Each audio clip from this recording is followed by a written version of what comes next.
to all, myself Poonam JS, assistant professor of pharmacology.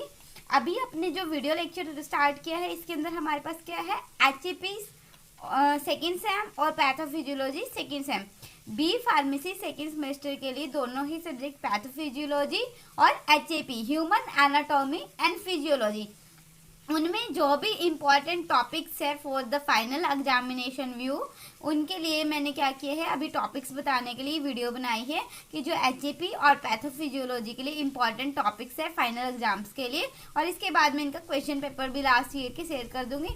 तो अभी आप इम्पॉर्टेंट टॉपिक्स देखते हैं कि कौन से इंपॉर्टेंट टॉपिक्स है जिन पे आपको ज़्यादा फोकस करना है। ऐसा तो है भी सारा ही आपने सिलेबस कवर करना है, बट कुछ स्टूडेंट्स ऐसे हैं जिनको सिर्फ पास होना है या फिर जिनको हाई स्कोर करना है। उस व्यू से मैं सिर्फ इम्पॉर्टेंट टॉपिक आपको बता रही हूँ। आप इतना भी करके जाओगे तब भी सफिशिएंट रहेगा, अदरवाइज आपको सारा तो करना ही है सिलेबस। एक बार आपको ये है कि सारे सिलेबस से निगरानी निकालनी होती है कि सारे सिलेबस को एक बार थ्रो आउट हो जाते हैं कि अगर बाई चांस 2 नंबर में भी कोई क्वेश्चन आता है तो आप इजिली उसको अटेम्प्ट करके। अभी आप देखते हैं, एक मिनट। सबसे पहले यूनिट में यहाँ पे देखो होम्योस्टेटिस दिया हुआ है, इसकी आपको डेफिनेशन पता होना चाहिए। होम्योस्टेटिस क्या है, ये क्या कंपोनेंट है, और टाइप ऑफ फीडबैक सिस्टम, ये सबसे ज्यादा 5 मार्क्स के अकॉर्डिंग इंपॉर्टेंट है।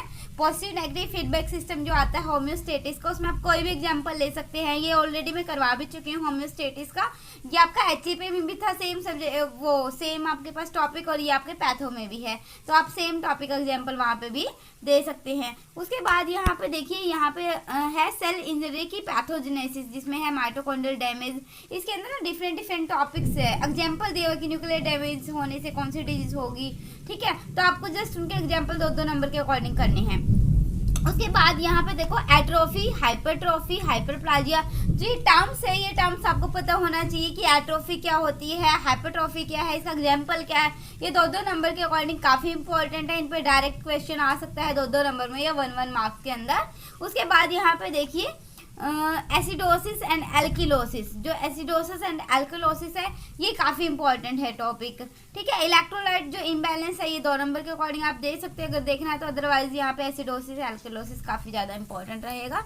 उसके बाद आप देखते हैं नेक्स्ट में यहाँ पे देखिए इन्फ्लामेशन का है ये मेन।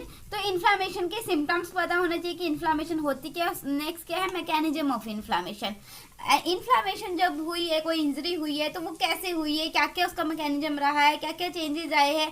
तो ये जो vascular permeability and blood flow है, ये इसी का पार्ट है इन्फ्लामेशन का, मैकेनिज्म का। उसके बाद सबसे ज़्यादा यहाँ पे जो इंपॉर्टेंट रहेंगे मेडिएटर ऑफ इन्फ्लामेशन।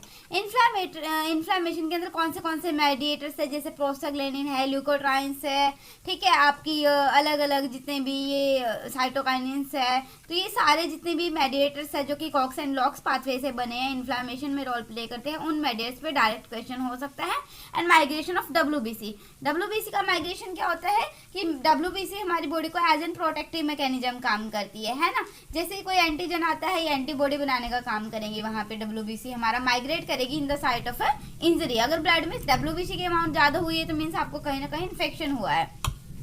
नेक्स्ट यहाँ पे है पैथोफिजियोलॉजी ऑफ एर्थरोस्क्लेरोसिस, ये हार्ट की डिजीज है, जिसके अंदर जो आपकी हार्ट की आर्टरी होती है वहाँ पे क्या होता है, फैट का डिपोजन होता है, लिपिड डिपोजन होता है, जिसकी वजह से वहाँ क्या होगी, जो आपकी आर्टरी है उसमें ब्लॉकेज होगी, आर्थरोस्क्लेरोसिस होगी। ये डिटेल टॉपिक है, ये आपको करना है। उसके बाद क्या है, कार्डियोवैस्कुलर सिस्टम आती है आपकी मेन यूनिट।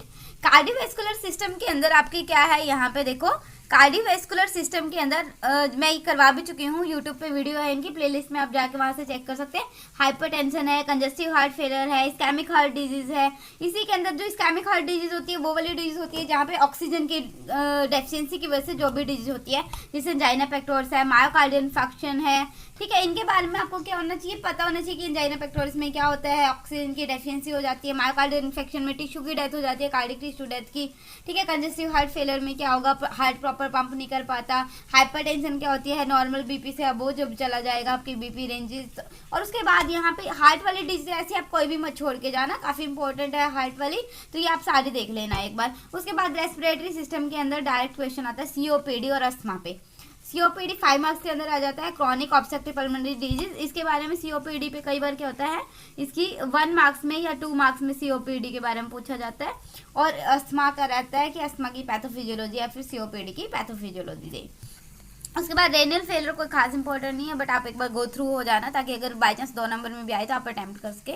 उसके बाद हीमेटोलॉजिकल जो डिसऑर्डर है यहाँ पे मेन आपका है megaloblastic anaemia and sickle cell anaemia. ये 2 टॉपिक है, काफ़ी ज़्यादा इंपॉर्टेंट है, megaloblastic anaemia and sickle cell anaemia. Iron deficiency तो ऑलमोस्ट सबको पता होता है एनीमिया के अंदर, तो ये तो सिंपल सा, एक बार गो थ्रू हो गए तो ईजिली आ जाएगा।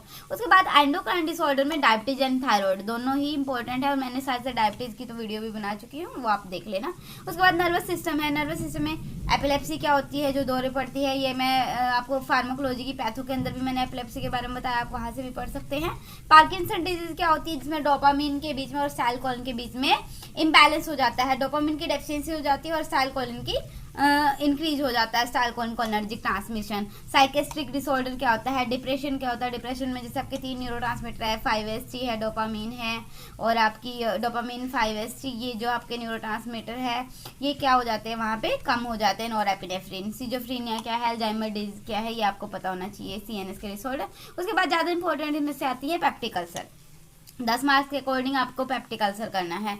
उसके बाद यहाँ पे आता है आपके पास हेपेटाइटिस, हेपेटाइटिस काफ़ी इंपॉर्टेंट है, ये भी आपको 10 मार्क्स के अकॉर्डिंग करना है। और इन्फ्लामेटरी बाउल डिजीज कई बार 5 मार्क्स में पूछा जाता है, तो ये थोड़ा सा जॉन्डिस है या फिर इन्फ्लामेटरी बाउल डिजीज है, ये थोड़ा 5 मार्क्स के अकॉर्डिंग है, एक बार आपको गो थ्रू होना है इसे कब, बट इस पर ये ज़्यादा देने की नीड नहीं है। उसके बाद rheumatoid arthritis, osteoporosis and gout, ये तीनों इंपॉर्टेंट है। डायरेक्ट क्वेश्चन या तो र्यूमेटॉइड आर्थराइटिस की पैथो पूछ लेंगे, ये भी मैं करवा चुकी हूँ वीडियो के थ्रू, या फिर गाउट पे पूछ सकते हैं, ऑस्टियोपोरोसिस पूछ सकते हैं क्या होती है। उसके बाद कैंसर, कैंसर भी 10 नंबर के अकॉर्डिंग आपने करना है, डायरेक्ट क्वेश्चन हो सकता है कि 10 नंबर में सीधा कैंसर के ऊपर पैथो पूछी जाए, ठीक है। उसके बाद चेक करते हैं कौन से टॉपिक है। उसके बाद यहाँ पे देखिए लेप्रोसी और ट्यूबरक्लोसिस, ये 2 टॉपिक काफ़ी इंपॉर्टेंट है, लेप्रोसी एंड ट्यूबरक्लोसिस। ये भी आ सकता है, मे बी आपको 10 मार्क्स में भी आ सकता है, ट्यूबरक्लोसिस एंड लेप्रोसी अलग अलग से, या फिर लेप्रोसी पे 10 नंबर्स में, या फिर ट्यूबरक्लोसिस है ये 5 में। उसके बाद यूटीआई इन्फेक्शन, ये 5 मार्क्स के अकॉर्डिंग इंपॉर्टेंट है, यूटीआई इन्फेक्शन 5 मार्क्स के अकॉर्डिंग पूछ लिया जाता है कई बार। वैसे सिफेलिस, गोनोरिया, एड्स, STD कोई खास ज़्यादा इंपॉर्टेंट नहीं है, या फिर डायरेक्टली इसमें 10 मार्क्स में इस पर क्वेश्चन आ सकता है। इनकी फुल फॉर्म पता होनी चाहिए, एड्स का पॉजिटिव ऑर्गेनिज्म क्या है, सिफेलिस का क्या है, गोनोरिया का क्या है, 1 मार्क्स के अकॉर्डिंग। तो ये आपका पैथो का है। उसके बाद आप चेक करते हैं HAP का। HAP में देख लेते हैं, यहाँ पे सबसे पहले यूनिट आपकी बॉडी फ्लूइड्स एंड ब्लड।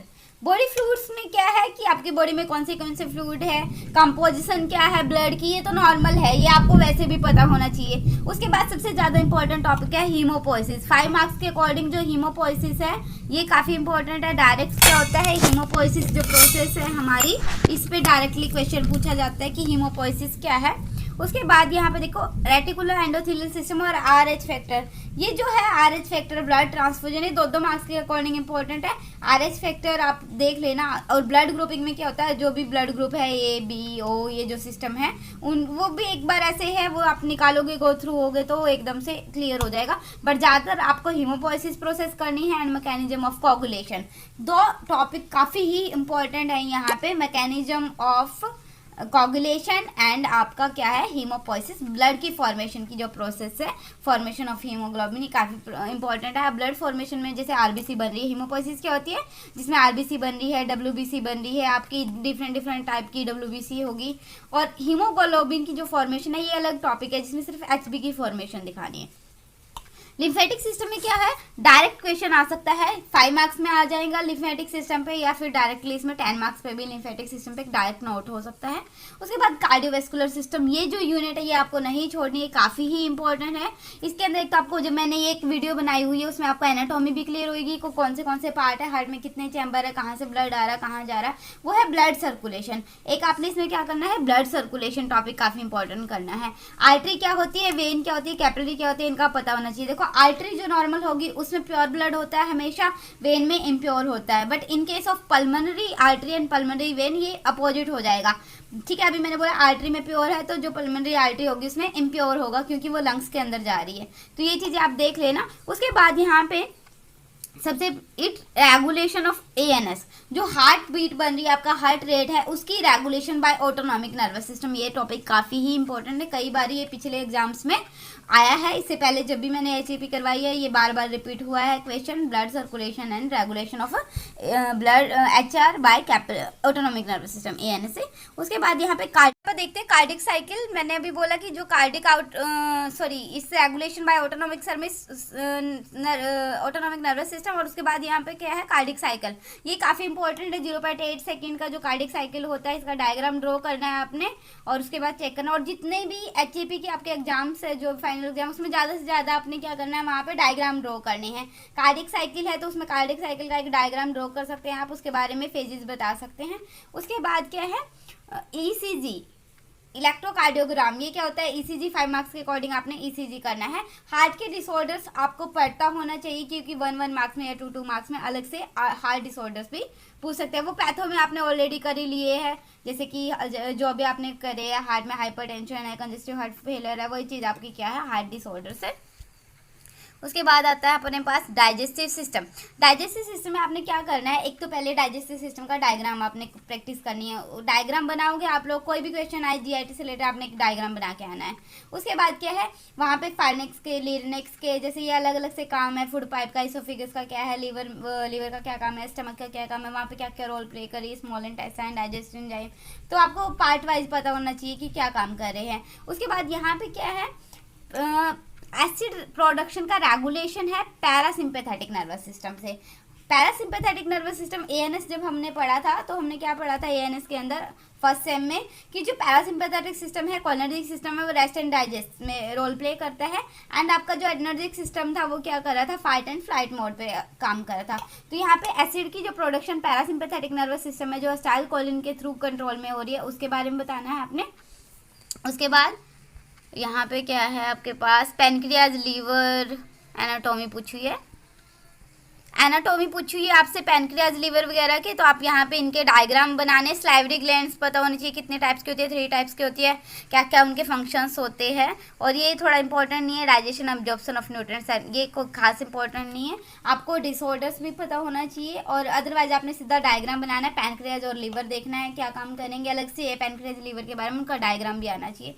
उसके बाद रेस्पिरेटरी सिस्टम है। रेस्पिरेटरी सिस्टम में क्या करना है, लंग्स का डायग्राम ड्रॉ करना है। उसके बाद यहाँ पे क्या है, मैकेनिज्म ऑफ रेस्पिरेशन, जो इंस्पिरेशन एक्सपिरेशन है, मैकेनिज्म है रेस्पिरेशन का, ये पता होना चाहिए। दूसरा जो इसका सेकंड पार्ट है, यहाँ पे क्या है, लंग्स वॉल्यूम में, यहाँ पे आपको क्या पता होना चाहिए कि जो आपका लंग्स वॉल्यूम है, उनकी डेफिनेशन पता होना चाहिए, ठीक है। उसके बाद क्या है, आर्टिफिशियल रेस्पिरेशन के क्या क्या मेथड्स है। 5 मार्क्स के अकॉर्डिंग आपको आर्टिफिशियल रेस्पिरेशन करना है। ऐसा जरूरी नहीं है कि पूछा जाएगा क्वेश्चन कोई खास इंपॉर्टेंट, बट कई बार ये होता है कि कई केसेस में पीछे वाले में क्वेश्चन आ गया था, तो आप एक बार इसको भी देख लेना। अदरवाइज आपको लंग्स वॉल्यूम, टाइडल वॉल्यूम क्या होती है, ये सारा रेसिडुअल वॉल्यूम क्या होती है, ये सब की डेफिनेशन आपको पता होनी चाहिए। उसके बाद यूरिनरी सिस्टम पे आते हैं। यूरिनरी सिस्टम में सबसे पहले एक तो क्या, किडनी का डायग्राम और यूरिनरी सिस्टम का डायग्राम आप लोगों ने कर लेना है। उसके बाद यहाँ पे इंपॉर्टेंट है यूरिन फॉर्मेशन की फिजियोलॉजी। 5 मार्क्स के अकॉर्डिंग ये क्वेश्चन इंपॉर्टेंट है, फिजियोलॉजी ऑफ यूरिन फॉर्मेशन। इसमें नेफ्रॉन का स्ट्रक्चर होगा, किडनी का स्ट्रक्चर होगा, ये आपने यूरिनरी ट्रैक्ट का स्ट्रक्चर है, ये डायग्राम की आप लोगों ने प्रैक्टिस करनी है। उसके बाद यहाँ पे काफी इंपॉर्टेंट है, रोल है किडनी का एसिड बेस बैलेंस में। रास का जो रोल है, रेनिन एंजियोटेंसिन सिस्टम का जो रोल है किडनी के अंदर, उसके डिसऑर्डर्स के अंदर, और आपका एसिड बेस बैलेंस में जो किडनी का वो है रोल है, वो आपको करना है। ये काफी इंपॉर्टेंट है। 2 topic, physiology of urine formation and role of kidney in acid base balance. उसके बाद चलते हैं यहाँ पर रिप्रोडक्टिव सिस्टम पे।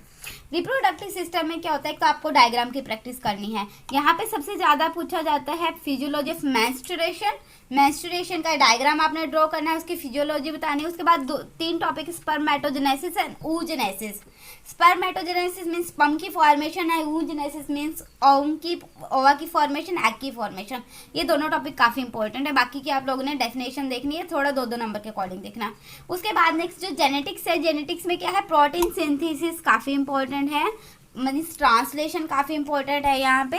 तो आपको इजीली प्रोटीन सिंथेसिस, बाकी डीएनए क्या होता है, जीन, क्रोमोसोम, ये आपने वैसे देखना है, बट खास फोकस नहीं करना। Protein synthesis exam point of view से काफ़ी इंपॉर्टेंट है। 10 मार्क्स के अकॉर्डिंग आपने प्रोटीन सिंथेसिस करनी है। और जो आपकी स्पर्मेटोजेनेसिस है, oogenesis है, ये भी आपको 10 मार्क्स के अकॉर्डिंग ही करना है। तो ये आपका HAP का एंड पैथोफिजियोलॉजी के इंपॉर्टेंट टॉपिक्स है। फिर भी अगर आपको कोई भी कन्फ्यूजन है तो कमेंट बॉक्स में कमेंट कर सकते हैं, कुछ भी मुझसे पूछ सकते हैं, किसी भी टाइप की आपको हेल्प चाहिए हो तो लास्ट ईयर मैं क्वेश्चन पेपर भी डाल दूंगी, आपको भी आइडिया हो जाएगा कि लास्ट टाइम पे क्या ज़्यादा क्वेश्चंस पूछे गए हैं। Thank you, have a great day. और एक चीज़ और, प्लीज़ प्लीज़ प्लीज़ हमारे चैनल्स को वीडियोज़ को लाइक करें, चैनल को सब्सक्राइब करें, फ्रेंड्स के साथ शेयर करें। Thank you, have a great day.